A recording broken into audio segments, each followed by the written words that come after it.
obboleettiin keenya keessaa maqaa ishee waan kanallee waan ta'aa ishee godhee nutti himti.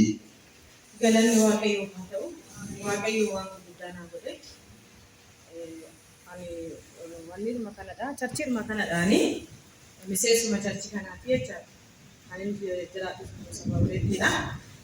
Waaqayyo waan guddaa naa godhe, dubbadhee sin fixu, waan hin jedhu sin beeku, waan ani dubbadhu Waaqayyootti baay'ee hanqataa jechaadha. Kanaaf ilillee naa dhaadhaa.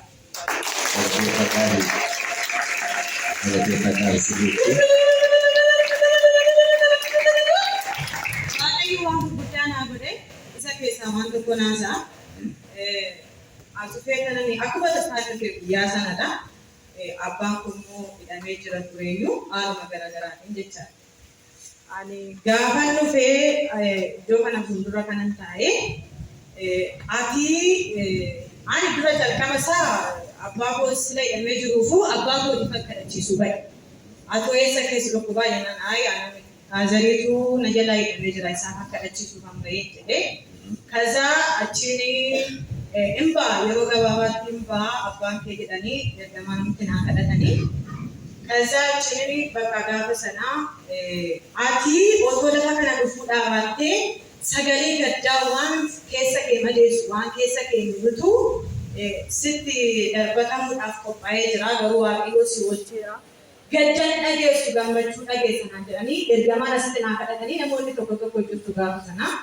Kazaa waan dubbadhu nannabee maali dubbata baay'ee tokkoon maalidha jedhee keessa kootti gaaffinatti ta'ee ture. Garuu gaddas hin dhageenye gammachuutu naa ta'e ammas galata Waaqayyoo naa laadha.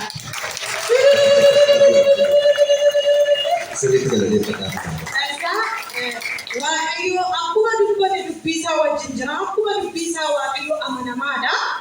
Kazaa achiin ani abbaan kun immoo edda hidhamee naannaa ji'a 3 fi torbanii tokko waan akkanaa ture. Kazaa achiin har'aan nagaa jedhaa boruu dhaqee gaafa dhafaasarii jedhee otumaan karoorsu naanu jechuu didee. Kazaa gaafa guyyaan ga'u akkuma tasaa ka'e. Gaafan akkuma tasaa ka'ee abbaa manaa koo wajjin nan deeme. Gaafan deemuudhaaf qophaa'u zayitii kadhataatu jira ture. Zayitii kadhataa kanuma charchii kanaa jira ture. Kazaa Waaqayyo waan haaraa gochuu qaba. Waan haaraa dhaga'ee galuu qaba.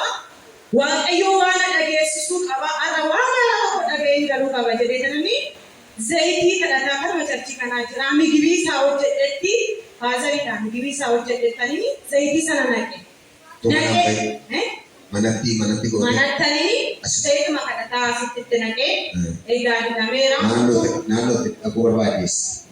Amboree waan jira ture. Gaazaraan boodittis immoo kan hidhame godina damboo malee xuquriin cimii dhaanaa dirree cimii jecha.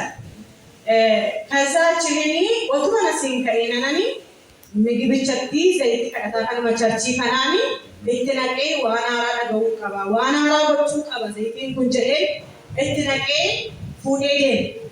Gaafa fuudhee deemu naannaa mutuluu akkabaabiitti bulan darbanii mutuluu akkabaabiitti obboleessa kootummoo nageessaa jira. Bootaan itti hidhame hin beeku. Haazarii iddoon itti hidhame hin beeku ture. Kazaa isaan na fuudhee deemte jedhee inni nu wajjin hin deeme. Gaafa naannoo mutuluu geenyu ati mucaa obbotaan manaa miti jennaan naanumadhaa jedhee mucaa. Kazaa miseeji wayii si barreessa jedheen ture jennaan miseeji akkami jennaan kan obbotaan manaati jennaan naan barreessina anu dhufaan jira jedheen. Gaafa inni akkas jedhu maalidhaa jennaan bakka kan isaanii xumurameera jedha. Waaqayyoon mee akkuma Waaqayyoon naa galateeffata.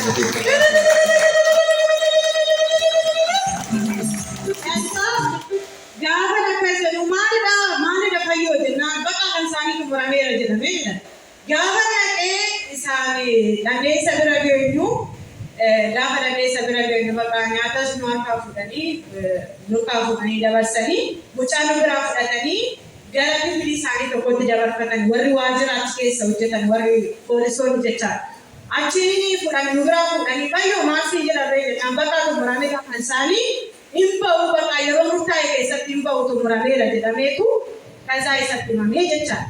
Kazaa sagalee gammachuutiin galee gaafa galee torbaan ga'u baheera jechuun dhaga'ee Waaqayyo kana waan guddaa naa godhee Waaqayyoon naa galateeffate.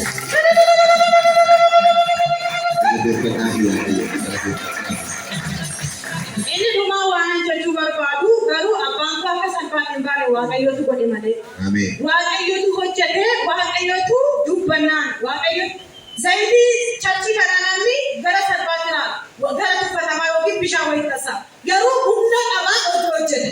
Ameen. Kaza achini ani waa'eessa wanti ni baqa sirumayyuu waaqayyoo waan jechuu barbaadu waan dubbachuu jechinatti akkatu haala garaagaraa hunduma isaa dubbachuu sinan hin barbaanne fi haala garaagaraatiin gaafa waaqayyoo kumaata ba'uuti.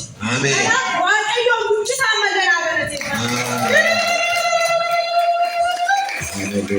Amma waaqayyoo hunduma isaa keessaa baasee nagaan jira mana jira nagaa isaatii fayyaa isaatii humtuu saboo tokko jiru waaqayyoo daangaa keessaa hidda keessaa waan hundumaa keessaa du'a keessaa awwaalamuu keessaa dukkana keessaa inni fuudhee gara jireenyaa gara ulfinaatti ni nama kaasa maqaan isaa bara bara nama ulfaatu. Kanaaf waaqayyoo naa galateeffadhaa.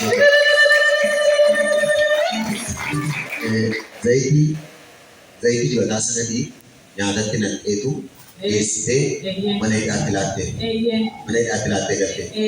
Zayitiin machachi kanaatu jira. Isumattan zayitii naqee isumattan zayitichumaan fuudhee midhaanitti naqee biddeen man geesse. Biddeeni isaaniif geessitu sanatti naqxeetu laattee.